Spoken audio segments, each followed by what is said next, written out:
이 시간 하나님의 말씀은 로마서 11장 23절 24절 말씀을 보겠습니다. 오늘 말씀을 한 목소리로 읽도록 하겠습니다. 저희도 믿지 아니하는데 거하지 아니하면 접붙임을 얻으리니 이는 저희를 접붙이실 능력이 하나님께 있음이라. 내가 원 돌감나무에서 지킴을 받고 본성을 거스려 좋은 감람나무의 접붙임을 얻었은즉 원 가지인 이 사람들이야 얼마나 더 자기 감람나무에 접붙이심을 얻으랴. 아멘. 우리가 이 세상에 살아가면서 현미경이 있고 또 확대경도 있고 또 멀리 볼 수 있는 망원경도 있습니다. 때에 따라서 멀리 보는 망원경이 필요하고 어떤 때는 우리가 확대경을 가지고 크게 볼 수도 있어야 됩니다. 또 어떤 때는 아주 세밀하게 현미경을 가지고 아주 세밀하게 정밀하게 어떤 것을 보아야 할 때가 있습니다. 그래서 세상 사람들은 이런 말을 하죠. 나무만 보고 숲을 보지 못한다. 또 어떤 사람은 숲만 보고 나무를 보지 못한다. 이런 말들을 하고 있습니다. 오늘 제가 이 말씀을 드리는 이유는 우리가 성경을 읽을 때에도 그러한 기준이 있다는 것입니다. 여러분, 성경은 잠이 안 올 때 잠을 청하기 위해서 그냥 편안하게 있는 수면제 같은 역할을 하는 것이 아닙니다. 아니면은 그냥 답답하니까 한번 성경을 읽어봐야 되겠다 해서 성경을 읽는 것이 아닙니다. 성경은 우리가 하나님의 말씀으로 꼭 읽어야 될 그런 것이고 항상 우리에게 영향을 공급해서 이길 힘을 주시고 또 말씀을 통해서 우리가 이 땅에서 하나님의 자녀답게 살아갈 수 있는 그러한 능력, 그러한 역사를 갖는 것이 바로 말씀입니다. 그런데 이 하나님의 말씀을 어떻게 읽을 것이냐? 똑같이 그런 것이 필요하다는 것입니다. 하나님의 말씀을 읽을 때 전체적으로 넓게 지금 이 말씀이 전체적인 내용 중에서 주제 중에서 어떤 것을 말하고 있느냐를 깨달으면서 읽는 것이 중요합니다. 전체적인 이 주제를 모르고 어느 한 부분에 열심히 매달려 있으면 안 된다는 것이죠. 또 주제만을 열심히 보고 있고 전체를 소홀히 해도 안 되지만 전체와 이 소단락 작은 부분을 전부 다 철저하게 알아야 된다는 것입니다. 전체 말씀을 잘 모르고 어떤 한 문장이나 구문, 한 말씀을 가지고 너무 지나치게 붙들어 달리고 하면은 그것이 뭐가 되냐면 우리가 오해를 하게 되고 말씀을 곡해하게 됩니다. 그렇게 되면 뭐가 되느냐? 잘못하면 이단이 된다는 것이죠. 왜냐하면 말씀이 하고 있는 그 본래의 본질을 벗어나서 그 문장 속에 나오는 것만 자꾸 주장하다 보니까 전체적으로 지금 이 흐름이 동쪽으로 가고 있는데 자기는 그 내용 중에, 왜냐하면 그 말씀 중에 서쪽으로 일시적으로 가는 말씀들이 있을 수 있다는 것이죠. 그러니까 전체적인 말씀을 반드시 보면서 거기에서 나와 있는 작은 이 한 문장, 한 말씀이 무엇을 얘기하는가 하는 것을 알아야 된다는 것입니다. 이것이 성경을 읽는 비결이고 방법입니다. 그렇게 성경을 읽지 않으면 성경은 우리로 하여금 미혹에 빠뜨리고 넘어지게 하는 그런 일을 할 수밖에 없어요. 그러니까 성경은 어떻게 전체적으로 뜻을 알고 주제를 파악한 다음에 그런 마음을 가지고서 그런 전제 안에서 한 센텐스를 읽어가야만 우리가 더 정확한 하나님의 음성을 들을 수가 있다는 것입니다. 그래서 우리가 오늘 읽은 11장 23절 24절의 말씀을 이해하기 위해서 우리는 11장이 무엇을 말하는가 하는 것을 먼저 알아야 됩니다. 여러분, 11장이 무엇을 얘기하는 걸까요? 우리가 11장만 해도 지금 벌써 한 2달 가까이 넘게 말씀을 나누고 이제 8월이면 이제 끝나게 될 텐데 여러분, 11장에서 무엇을 말하고 있나요? 그래서 오늘 제가 그 말씀을 한번 드려보려고 합니다. 11장의 말씀은 바로 이겁니다. 하나님께서는 민족으로서 이스라엘을 결코 버리시지 않으셨다. 이 한 센텐스가 11장에 나오는 전체의 주제입니다. 하나님께서는 민족으로서, 이 말씀을 잘 들어야 됩니다. 민족으로서 이스라엘을 결코 버리지 않으셨다는 이 말씀이 이제 이 11장 전체에서 말씀을 하고 있는 것이죠. 그것을 머리에 두고서 마음에 담고서 말씀을 읽어갈 때 우리가 말씀을 바로 이해할 수가 있습니다. 이 말씀을 이제 왜 하는가 하면은 이런 문제가 있을 것 같아요. 그 당시 바울이 살고 있던 시대의 교회들의 형편을 보면은 이스라엘 백성들, 하나님의 약속된 백성이었던 이스라엘 백성들은 하나님의 말씀인 복음을 받아들이지 않고 거부를 해버렸어요. 그러니까 하나님을 믿는 자들, 예수를 믿는, 하나님은 그 사람들이 믿고 있습니다. 그런데 예수를 믿지 않죠. 예수를 믿지 않는 상태로 빠지게 되다 보니까 그들이 구원에서 떨어져 나갔어요. 그러다 보니 그 당시 교회에 있는 사람들은 전부 이방인들로 채워지고 아주 극소수의 이스라엘 유대 사람들이 자리를 차지하고 있었다는 것이죠. 그런 상황을 보면서 남아있는 유대인들이나 또 새롭게 들어온 이방인 이 그리스도인들은 이스라엘은 이제 하나님에게서 영원히 떨어져 나갔구나, 저들은 이제 다시 구원을 받지 못하겠구나 하는 생각을 가질 수가 있었다는 것이죠. 바로 그러한 문제에 대해서 바울 사도는 9장, 10장, 11장 3장을 할애해서 쓰고 있습니다. 그렇다면 우리가 질문을 이렇게 드릴 수가 있습니다. 첫 번째 질문은, 하나님은 과연 이스라엘을 진짜 버리셨는가?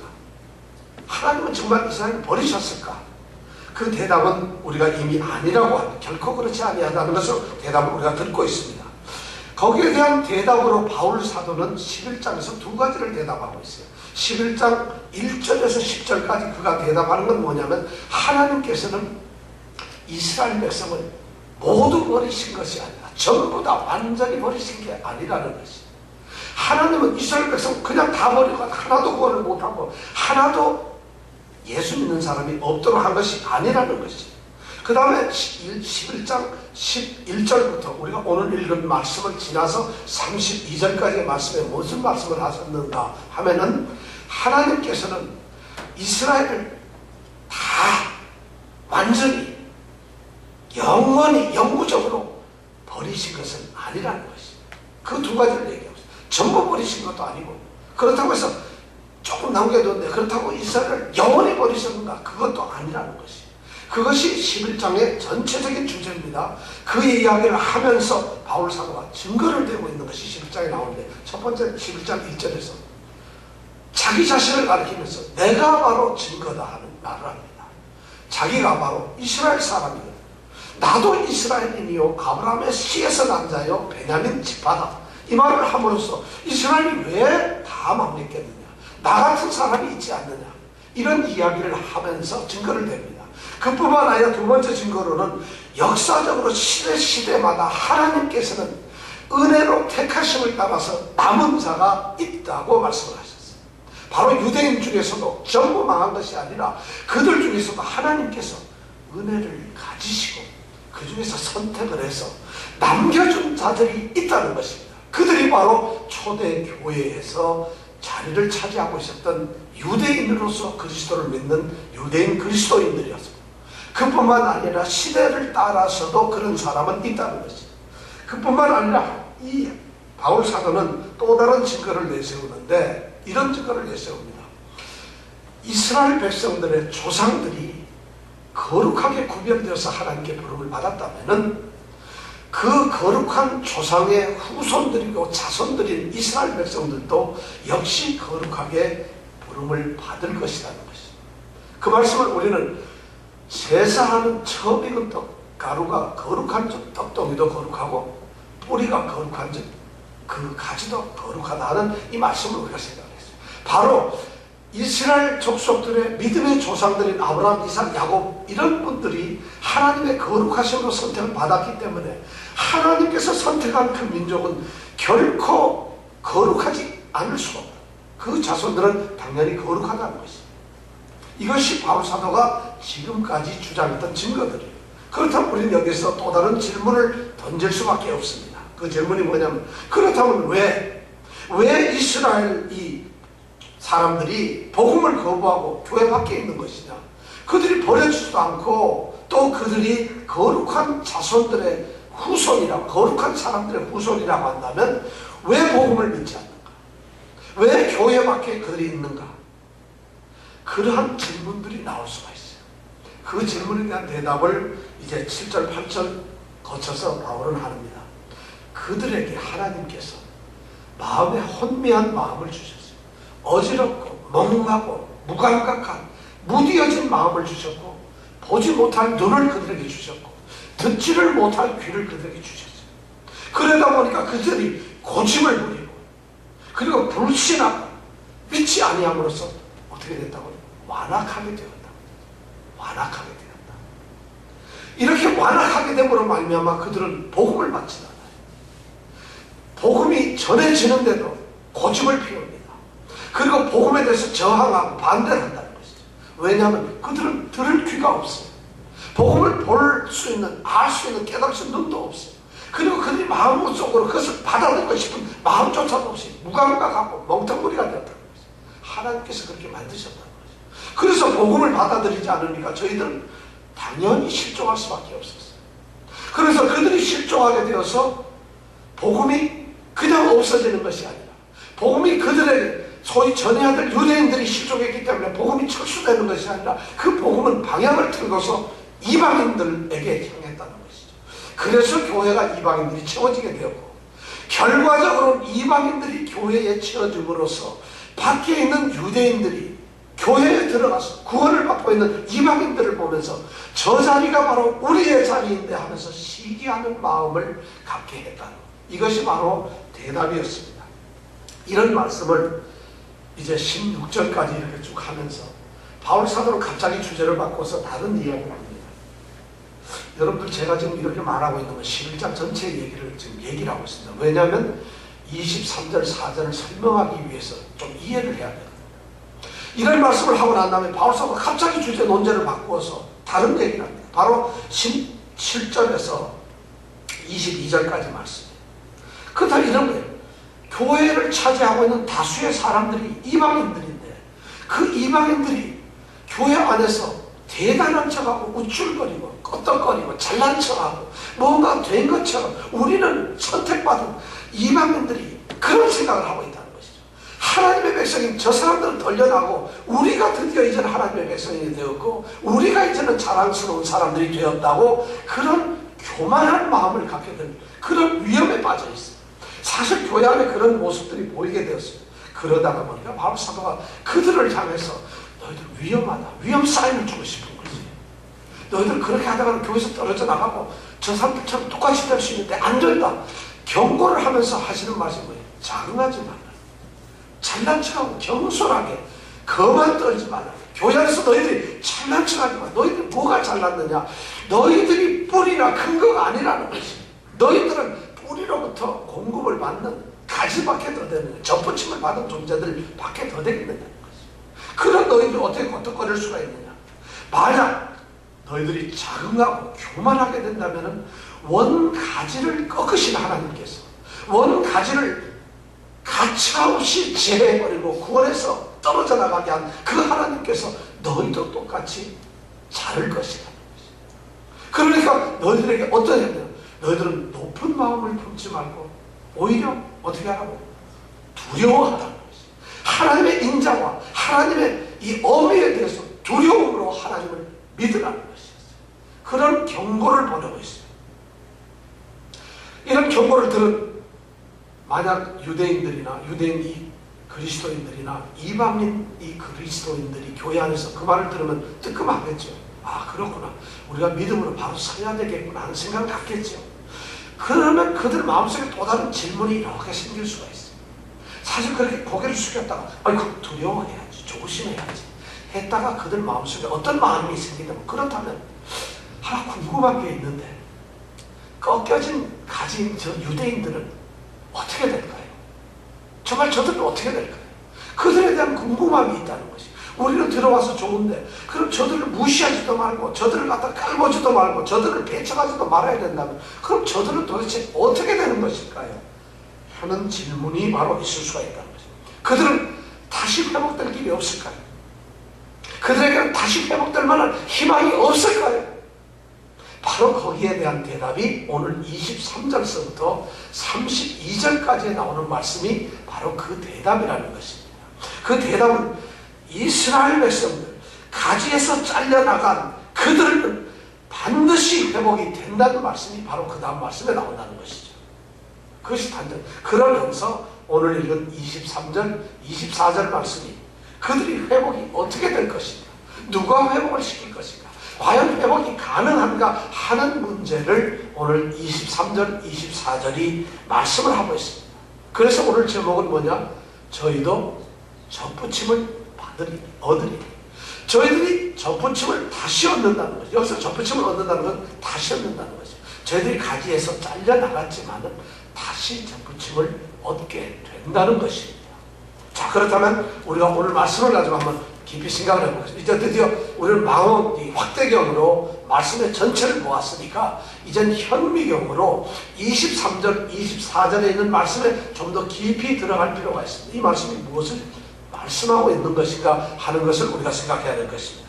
먼저 23절을 한번 보겠습니다. 저희도 믿지 아니하는데 거하지 아니하면 접붙임을 얻으리니. 우선 이렇게 말이 쓰여 있습니다. 이 말씀을 딱 들어보면 딱 한마디가 생각나요. 아하, 믿음으로 다시 접붙임을 얻는구나. 이것이 바로 첫 번째 그들이 접붙임을 얻는 방법입니다. 꺾여져 있는 가지들, 그래서 영혼이 떨어간 줄 알았는데 넘어지고 실패한 유대인들이, 복음을 거부하고 교회 밖에 있는 그들이 다시 만약에 접붙임을 얻을 수 있는 방법이 있다면 무엇일까? 그 일은 무엇일까? 그런 조건이 무엇일까? 오늘 말씀해 보니까 그 조건은 어떻게 대한 조건이 바로 믿지 않는데 거하지 아니하면, 이 말씀을 빼보면 저희도 접붙임을 얻으리니. 조건이 뭐냐면 믿지 아니하는데 거하지 아니하면. 믿지 않는 유대인들이, 믿지 않는 잘려진 불신앙의 유대인들이 다시 접붙임을 얻을 수 있는 유일한 방법, 조건은 믿지 아니하는데 거하지 않는다는 것이죠. 여기서 위대한 구원의 진리를 말씀하고 있습니다. 유대인들은 믿지 아니하였기 때문에 하나님의 교회에 들어올 수가 없었어요.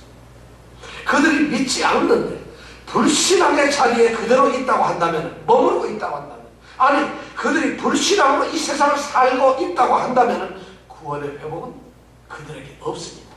저희는 믿지 아니함으로 꺾이고 너는 믿음으로 섰느니라. 이 말씀을 우리가 이미 생각했어요. 그들이 믿을 때, 믿기만 하면, 믿음을 회복하면 구원은 당연하게 회복이 되고 접붙임을 받을 수 있다는 것입니다. 구원의 방법은 믿음밖에 없습니다. 구원에 이르는 유일한 길들, 구원을 얻는 유일한 조건, 하나님의 교회에 우리가 들어갈 수 있는 유일한 길은 바로 믿는 것밖에 없다는 것이에요. 다른 것은 없습니다.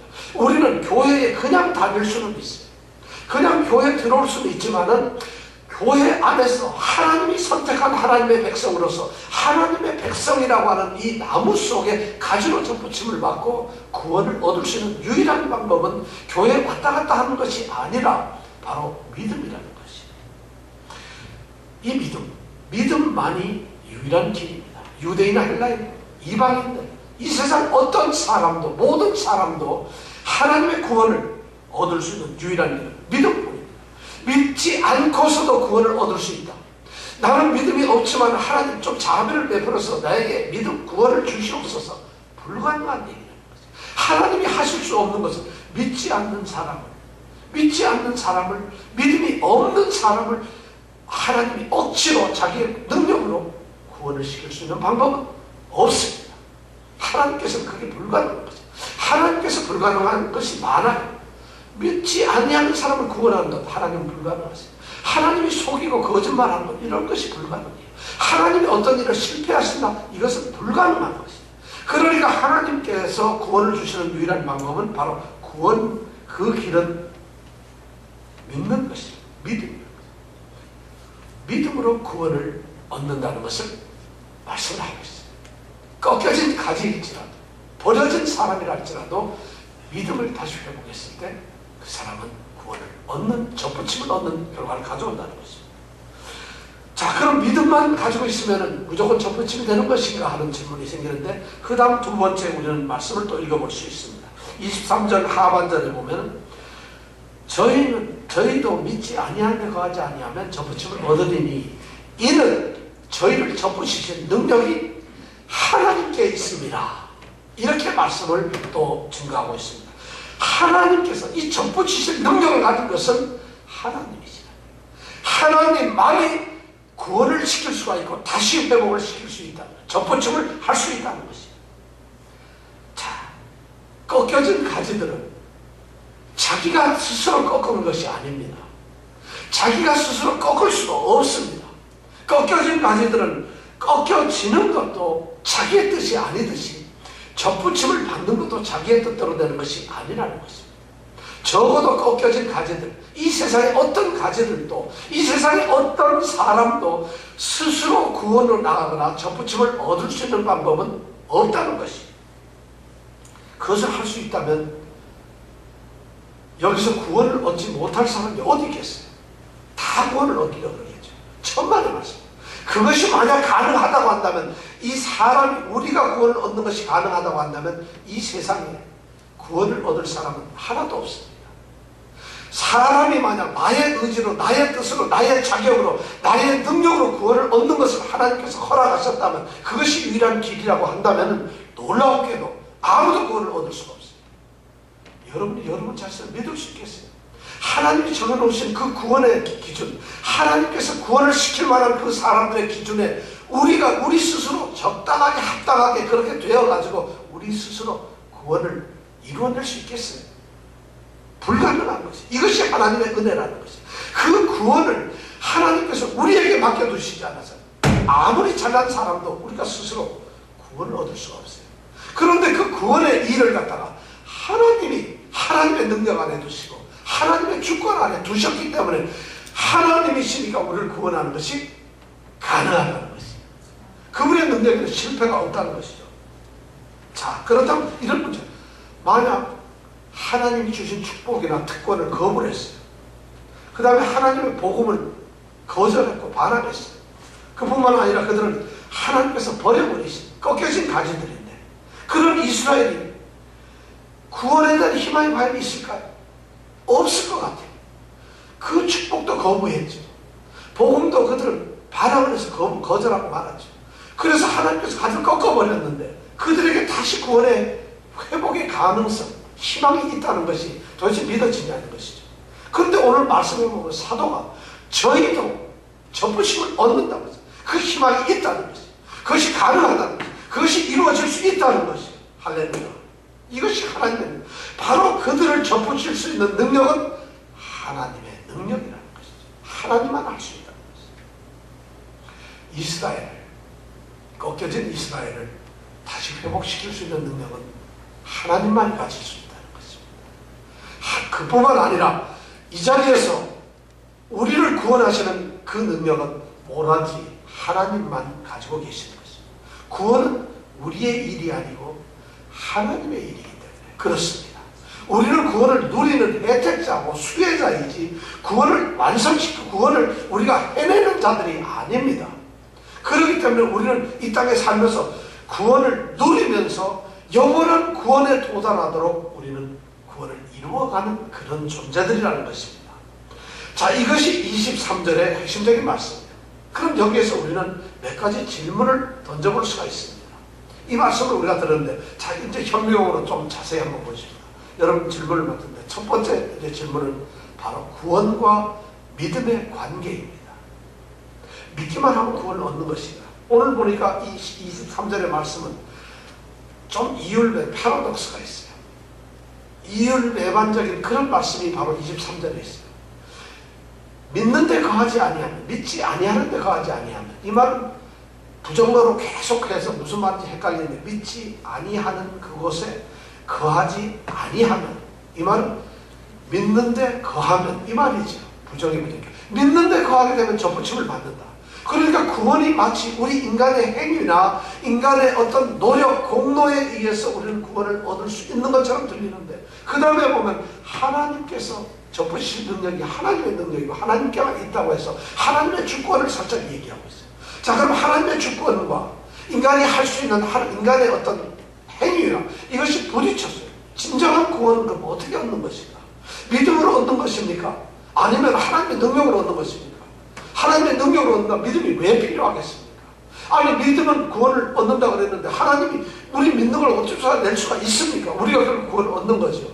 이런 질문과 이런 의문이 이 문장에서는 생길 수가 있다는 것이죠. 착각하지 말라는 것이 이 문장에 뜨는 사람들이 인간의 어떤 믿음을 그 근거로 해서 그 조건으로 하나님께서는 우리를 구원하시지 않습니다. 우리가 이스라엘 사람이기 때문에 아브라함의 후손이기 때문에 우리는 율법과 약속을 가지고서 예배를 드리는 자들이기 때문에 우리는 당연히 구원을 얻는다. 그것을 보고 하나님은 구원을 우리를 하실 것이라는 이런 생각을 했던 사람들이 바로 이스라엘 사람들이에요. 그것이 착각이라는 것이. 우리가 믿음이 있기 때문에 우리를 당연히 구원하신다는 이것이 우리의 믿음은 하나님께서 우리를 구원하시려고 하는 어떤 조건이나 전제 조건이 되는 것이 아니라는 것이. 그렇게 오해를 하지 말라는 것이. 이 말씀의 정확한 뜻은 이것입니다.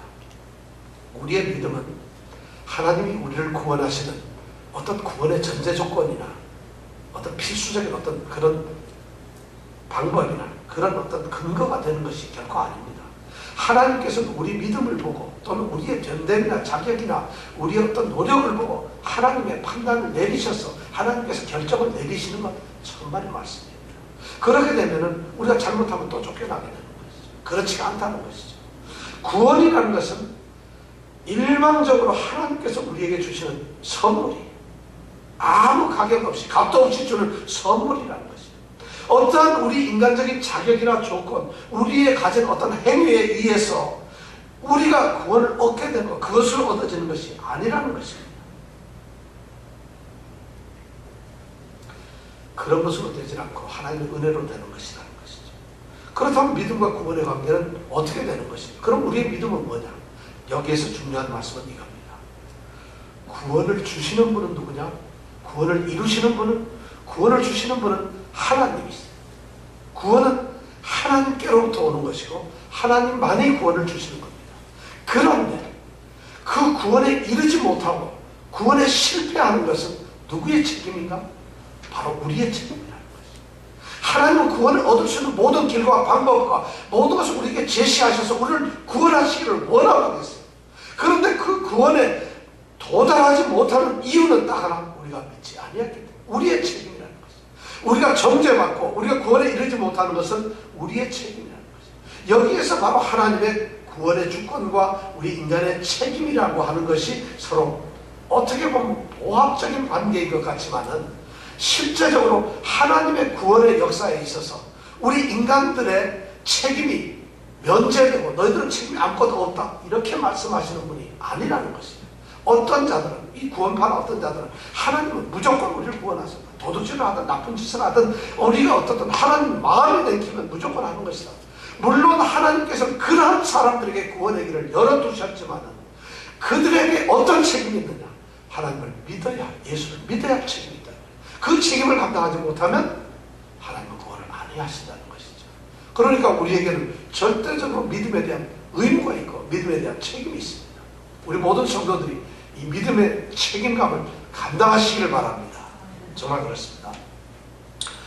자, 그 다음에 이것이 첫 번째 우리가 이 말씀에서 오해를 벗어날 수 있는 거고, 두 번째 또 하나는 이런 것이 있습니다. 저희가 누구냐?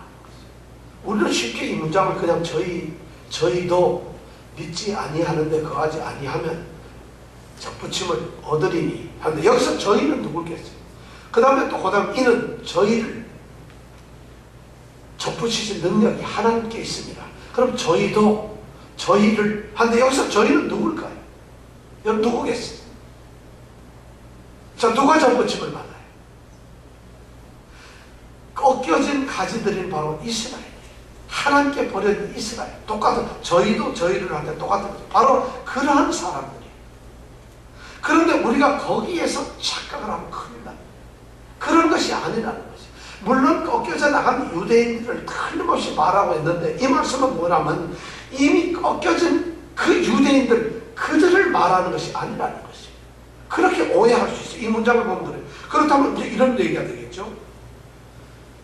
사도가 이 말씀, 이 편지를 쓰던, 로마서를 쓰던 그 당시에 교회에 들어오지 않고 복음을 거절한 많은 꺾인 사람들이 장차 어느 날 하나님께서 그들에게 구원의 길을 열어주시고 시기나게서 돌아오게 할 때 그들이 다시 언젠가 먼 미래에 다시 그들이 회복될 것이라는 이런 말씀을 하고 있는 것일까요?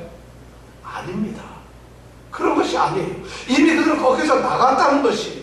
여기서 저희라고 하는 말은 꺾여져 나간 유대인들 하나하나 개개인을 두고서 하는 말이 아니라는 것이에요.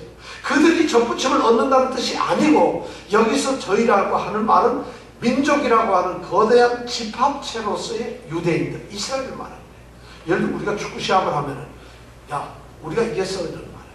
우리가 이겼다고, 우리가 뭐 축구를 하기로 했어요. 무슨 축구장에 보기로 했어요. 우리 대한민국의 대표 선수, 대한민국이 이겼다는 것이에요. 여기서 말하는 건 바로 그거라는 얘기예요. 우리 각각 개인, 저희들이 다시 접붙임을 받는다는 것이 아니라, 바로 지금은 꺾여진 것 같은 유대인들의 대다수의 사람들이, 유대인 전체로서 민족들이 지금, 민족 자체가 지금은 완전히 하나님께 배제된 것 같지만은, 먼 훗날 최후에 하나님께서 심판을 하시고 하나님께서 이 세상을 심판하실 그날에, 그 전에 이스라엘이라고 하는 이 민족들은 전체적으로 하나님 앞에 회복이 될 것이라는 것이죠. 접붙임을 받을 것이다. 절대 개인을 얘기하는 것이 아니에요. 만약에 그것을 개인적으로 얘기한다면 얼마나 우스워하면서 죽은 사람들, 이미 거기서 나와서 이미 지금 2000년이라는데 다 죽었잖아요. 그럼 그들이 다시 2000년 뒤고 3000년 뒤고 언젠가 다시 접붙임을 받는 건가요? 죽었는데 이미 잘못되고 믿지 아니하는 데 거기서 잘려져 나간 사람들이 다시 그걸 얻을 수 있겠을까요? 불가능한 얘기라는 거죠. 그래서 이 말씀을 착각해서 아하, 꺾여도 돌아올 수가 있구나, 이렇게 착각합니다. 이 말씀은 무슨 얘기를 하고 있느냐? 믿음은 현재의 문제라는 것입니다. 지금 믿는 자는, 지금 바로 이 순간에 하나님께 붙들림 받고 예수 그리스도를 믿는 사람들, 그 사람들에게만 주어진다는 것입니다. 이 땅에 사는 동안만의 일입니다. 믿음은 죽고 나서 믿는 것이 아닙니다. 죽기 전에 믿는 것이에요. 이 땅에 사는 사람들에게만 믿음의 기회가 주어져 있다는 것입니다. 이 땅에 사는 그 순간에, 바로 지금 이 순간, 먼 훗날이 아니에요. 1년 뒤에, 2년 뒤에 한번 제대로 믿어보겠습니다, 이것이 아니라는 거죠. 내가 10년 전에 교회에 얼마나 열심히 믿음이 있었는지 방언도 하고 무슨 은사도 받고, 그것이 아니라는 것이죠. 하나님이 심판하시는 그 순간에 잘못되면 같이 잘려지는데, 바로 이 구원은 과거의 그런 것도 미래의 그런 것도 아니라 바로 현재의 문제랍니다. 살아있을 동안 지금 가지고 있는 우리의 믿음이 우리를 구원하게 한다는 것이죠. 지금 믿고 있는 이 땅의 삶의 80평생, 90평생 삶 속안에 우리가 예수 그리스도를 주로 고백을 하고 그분을 섬기고 있는 그 믿음이 바로 우리를 구원에 이르도록 한다는 것이죠. 이 땅에서 믿지 않고서 영원한 천국에서 하나님이 너 잘못해서 못 믿었구나, 죽었지만 죽은 지 200년 뒤에 너 그래도 구원하겠다, 어림도 없는 얘기, 그런 게 있을 수가 없다는 거죠. 바로 이 저희라고 하는 말이 그거예요. 이미 거기서 잘려져 나간 가지들이, 유대인들, 그 당시 가지들은 그걸로 끝이 났다는 것이죠. 40년 광야에서 가나안 땅을 못 들어가던 사람들은 이미 광야에서 시체가 너무너지고 죽고 말았어요. 들어가는 사람은 2사람밖에 없었다는 것이죠. 이것이 하나님께서 오늘 우리에게 들려주신 것이죠. 그러니까 사랑하는 성도 여러분, 오늘 이 땅에서 바로 이 순간 여러분의 믿음을 지키십시오. 그 믿음이 우리를 살리는 것이죠. 그렇지 않으면은 무슨 첫째 고집부리고 회개하고 회개치 아니하고 불신하고 저항하는, 복음에 대해서 순종치 아니하는 그 사람들에게 믿음이 없을 것이고, 또 이 땅에서 믿음의 삶을 살지 않는 사람에게는 결단코 구원이 없다는 것이죠. 순간은 지금밖에 없어요. 우리가 살고 있는 것이 나중에는 우리의 생명이 어떻게 될지 모르잖아요. 우리가 영원히 사는 것도 아니고 또 내일을 살 수 있다는 보장이 되는 것도 아니고, 우리는 영원성도 없고 보장성도 없습니다. 그렇다면 우리가 구원을 받을 수 있는 유일한 길은 지금 믿는 것밖에 없어요. 지금 믿는 그 길밖에 없어요. 여러분들 속에 지금 믿음이 이 시간 굳게 서기를 원합니다. 이것이 바로 오늘 말씀의 또 주제라는 거예요. 우리가 깨달아야 할 것이죠. 바로 이 저희라는 것이죠. 또 세 번째, 우리는 여기서 또 다른 진리를 하나 찾아볼 수 있습니다. 자, 하나님께서는 구원하시는 그 하나님의 구원의 일이 과연 실패하실 수 있는가? 하나님의 구원은 확실한 것인가? 한번 우리가 선택을 받은 구원자가 되었다면 그것은 확실한 것인가? 이런 질문을 우리가 한번 던져볼 수 있습니다. 이 본문의 말씀은 잘 읽어보면 23절을 가만히 읽어보면 저희도 믿지 않는데 거하지 아니하면 접붙임을 얻게 될 것이다. 왜냐하면 꺾여진 가지일지라도 하나님께서 접붙이실 능력이 있기 때문에 하나님이 붙이시면 붙인다. 뭐 이렇게 우리가 쉽게 생각을 해서 이렇게 오해를 할 수가 있어요. 과거에 오해가 어떻게 생겼느냐면 과거에 우리가 교회에 소속돼 있었어요. 교회를 다녔고 신앙을 가지고 있었어요. 그러다 어떻게 불신 믿음을 안 갖게 되었어요. 또는 교회에 다니면서 신앙을 가졌던 사람 존재가 어느 날 믿음에 해태되고 게을러지고 믿음에 대충대충 하게 되고 믿음에서 떨어져 나가는 그런 존재가 되죠. 그러다 보니 교회 밖에 쫓겨났어요. 그런 사람이 다시 돌아올 수 있다고 생각해요. 다시 그 사람이 돌아오는 것이로구나, 하나님이 다시 접붙임을 시키는 거로구나 라고 생각할 수 있다는 거죠. 그럴 수 있겠어요? 아니 어떤 사람이 하나님의 은혜로 거듭났어요. 중생이 됐다는 것이죠. 그래서 거듭난 사람으로 이렇게 막 살다가 갑자기 거듭난 데서 좀 떨어졌어요. 그러다가 어느 날 다시 또 거듭난 사람이 탁 되어서 거듭난 사람으로 살아요. 이것이 가능할까요? 그런 얘기를 하고 있는 것이, 어떤 사람이 하나님의 자녀가 되었다가 자녀에서 떨어져 나갔다가 다시 하나님의 자녀가 된다는 말일까요? 어떤 사람이 하나님의 교회에 있다가 들락날락 하다가 그 나갔다 들어갔다 하면서 그에게 구원이 회복이 될 수 있을까요? 이런 말을 던지고 있다. 거기서 나갔다가 다시 들어온다는 얘기가 그런 의미냐고. 아니라는 것이죠. 그것이 아니라는 것이죠. 오늘날 교회가 이것을 잘못해서 얘기하고 있어요. 구원을 받은 사람은 절대 꺾여져 나갈 수도 없을 뿐만 아니라 떨어져 나갈 수가 없어요. 그것은 불가능한 것이죠. 들락날락 할 수가 없어요. 오늘은 믿음이 갑자기 있다가 내일은 믿음이 없고, 오늘은 예수를 믿었다가 내일은 믿지 않고, 오늘은 교회 갔다가 내일은 교회 안 나가고, 이런 것이 있을 수가 없다는 거죠. 왜 그럴까요? 만약 그런 것이 있다면 그 사람을 구원한 하나님이 실패하고 있는 거예요. 하나님 큰 실수하셨어요. 하나님이 했다가 어느 날 하나님 이런 데 나가는 걸 할 수 없구나. 하나님이 그러신 분이라고, 이것은 하나님을 모독하는 얘기고, 그런 생각을 오늘날 교회에서 많이 가르치고 있어요. 절대 하나님께서 선택한 사람은 하나님께서 버리시질 않아요. 이런 것입니다. 하나님께서 어떤 죄인이 예수를 믿음으로 그에게 새로운 생명을 주세요. 바로 예수의 생명을 그들에게 넣어줬었어요. 그럼 그 사람 속에는 예수의 생명이 들어갔어요. 그래서 그 예수의 생명을 가지고 그 사람이 살게 되고 그 속에는 늘 예수님의 생명이 들어있다는 거죠. 그래서 그 사람은 새로운 피조물이 되었고 새로운 생명을 가지고 있는 그런 존재가 되었어요. 이 생명이라고 하는 것은 하나님이 주신 거기 때문에 우리가 거부하거나 우리가 또는 가질 수 있거나 또는 우리가 버리거나 이렇게 할 수가 없는 것이, 그건 하나님이 심겨놓으신 거예요. 그렇다고 만약 하나님이 심겨놓으신 하나님의 생명의 말씀, 하나님의 생명, 예수 그리스도의 생명이 우리 가운데 있다고 한다면 이미 우리는 예수의 생명으로 살아가는 예수의 사람들이고 하나님의 사람들이에요. 그런데 나 이거는 그만두겠어요 한다고 그것을 거부할 수 있는 것이 우리에게 있다거나 아니면은 정말 예수의 생명이 거기에서 벗어서 나갔다고 한다면 하나님 실수하신 거죠. 하나님은 크게 실수하셨어요. 하나님은 그거 하나도 제대로 관리를 못하시는 그런 분이 되고 만다는 것이죠. 그렇게 될까요? 그것이 아니라는 거죠. 하나님의 구원은 실수가 없어요. 실패가 없어요. 하나님이 선택하신 것에 대해서는 결단코 실수가 없어요. 누구든지 하나님이 선택하고 하나님이 구원하는 구원의 백성들은 반드시 구원을 받습니다. 그 사람은 영원히 구원의 확신을 가지고서 살아가는 사람들입니다. 그런데 우리 주변에 우리 사람들의 모습을 보면 안 그런 것 같기도 하거든요. 여기에 대한 대답이 무엇일까요? 왜 그럴까요? 우리는 9장에서 바울 사도가 한 말씀을 기억할 수밖에 없어요. 하나님의 말씀이 폐하여졌느냐? 그럴 수 없다는 거죠. 이스라엘에서 난 그들이 다 이스라엘이 아니라는 거죠. 아브라함의 씨에서 난 자들이 다 그 자녀가 아니라는 것이. 이 말씀을 여러분들 기억하세요.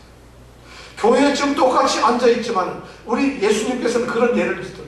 밭에서 두 여인이 김을 메고 있는데 한 사람은 마지막 때에 주님으로부터 들리움을 받고 한 사람은 저주를 받고 죽게 된다. 이런 말씀을 하세요. 교회 안에 우리가 똑같이 있는데 어떤 사람은 이 자리에 있는데 구원을 받는 구원의 백성일 수 있다는 것이고 어떤 사람은 하나님의 선택되지 않은 구원을 받지 않은 사람이 있을 수 있다는 것이죠. 모양으로 우리는 알 수가 없어요. 교회에서 열심을 가지고도 알 수가 없어요. 예배에 열심히 출석한다는 것을 우리는 알 수가 없어요. 그렇다고 해서 예배시장 잠깐 떠들었다, 한눈 팔았다, 딴 생각을 했다, 또는 좀 졸았다, 이렇다고 해서 우리가 구원을 못 받는다, 이것도 아니죠. 우리가 구원을 받는다는 것은 전혀 다른 문제라는 것이죠. 과연 우리가 하나님의 선택된 자인가 아닌가, 이것이 더 중요하다는 것이죠. 저는 여러분들에게 묻습니다. 여러분들은 선택된 자로서 구원의 확신을 가지고 계십니까? 아니, 나는 몰라요. 그냥 교회 다니는 거지. 구원을 받은 자는 구원의 확신을 가질 수밖에 없어요. 구원이라는 것이 얼마나 크고 위대한 것이에요. 내 주머니에 예를 들어서 100달러짜리가 10개 있다면 가지고 있는 것을 내가 다 알아요. 100달러짜리 10개, 1000달러가 얼마나 큰지 몰라요. 부듯해요. 지갑은 얄팍하게 10장밖에 안 되는데 왠지 모르게 이만큼 불러 나온 것 같아요. 분명히 우리는 지폐 10장을 가지고 있단 말이에요. 확실하고 알 수 있어요. 세보진 않아도 조금 전에 세거든. 늘 있는 것을 알아요. 그렇다면 지폐 10장보다도 구원의 가치가 없는 걸까요?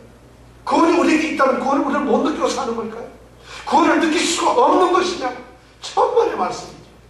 구원이 있는 자는, 구원을 얻은 자는 반드시 구원의 확신을 가질 수밖에 없다는 것입니다. 저는 이 구원의 확신이 여러분들에게 있길 원합니다. 여러분들이 믿음으로써 구원의 자리에 서기를 바란다는 것입니다.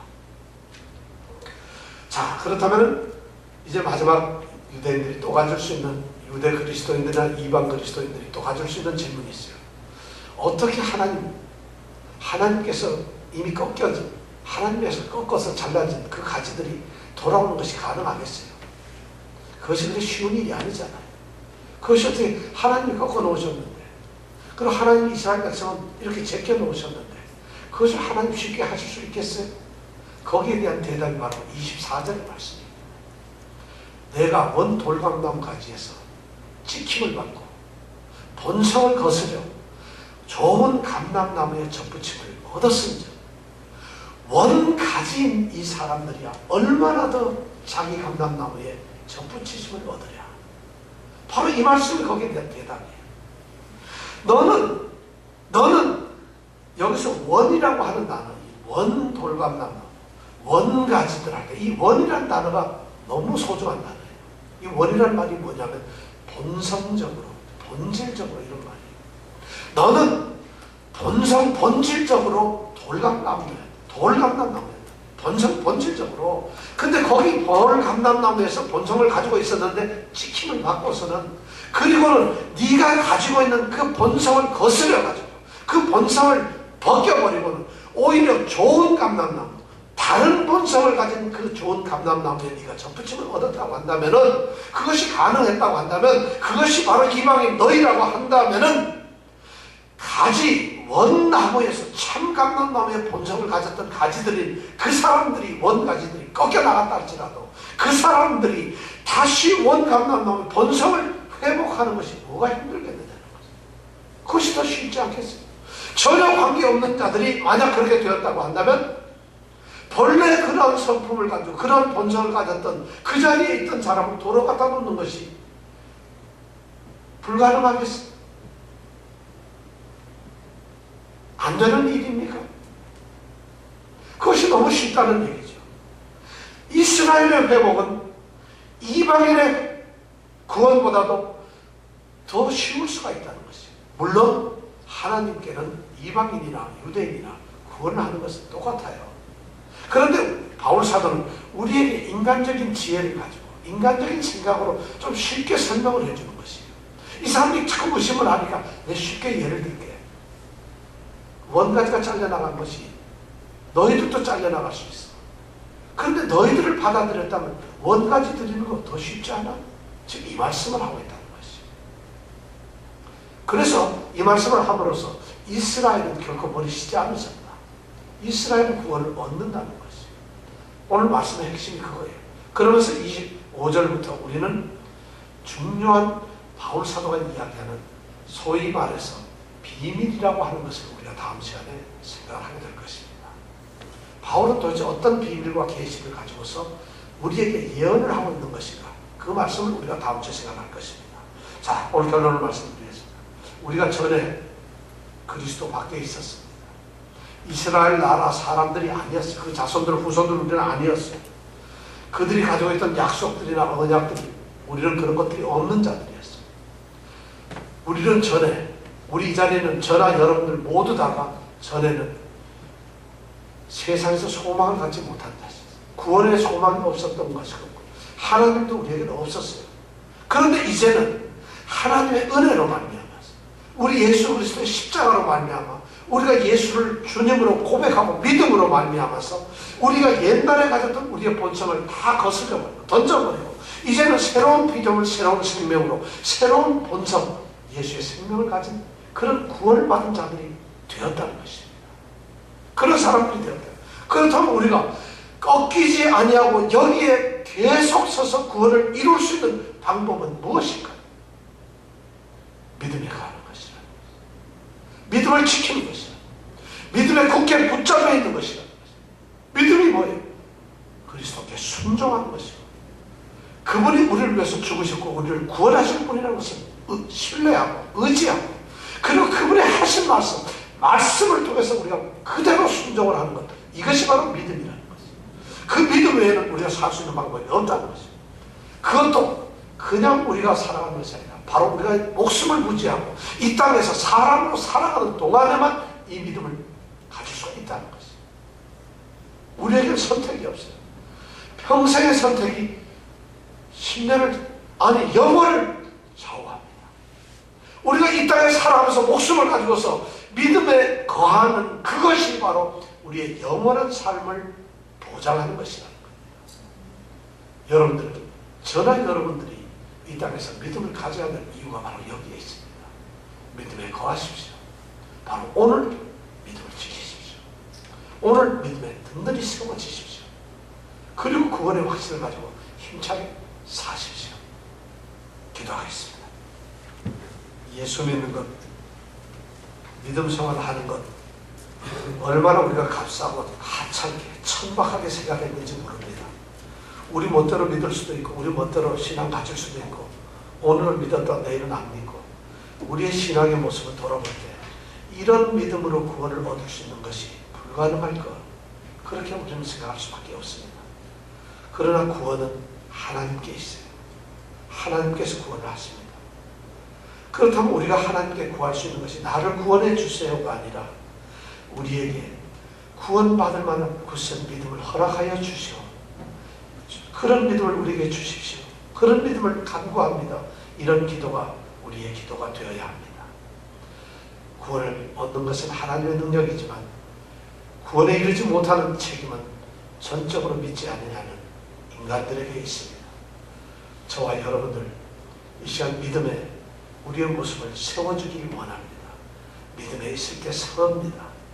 믿음에 있을 때에만, 믿음에서 살 때에만 구원을 받습니다. 이것은 나중의 문제가 아닙니다. 옛날에 우리의 어떤 습관이나 옛날에 우리의 역사가 아닙니다. 먼 훗날에 우리의 미래의 소망도 아니라 바로 이 시간, 이 순간에 우리에게 주어지는 현실이며 우리의 의무이며 책임입니다. 믿음을 가지십시오. 믿음을 세워지십시오. 오 아버지 하나님, 우리에게 이 믿음을 주시고 하나님의 구원의 영광, 구원의 확신 속에서 살게 하여 주시옵소서. 아멘. 구원받은 자의 모습으로, 구원받은 자처럼 이 땅을 살게 하여 주시옵소서. 예수님 이름으로 기도드렸습니다. 아멘.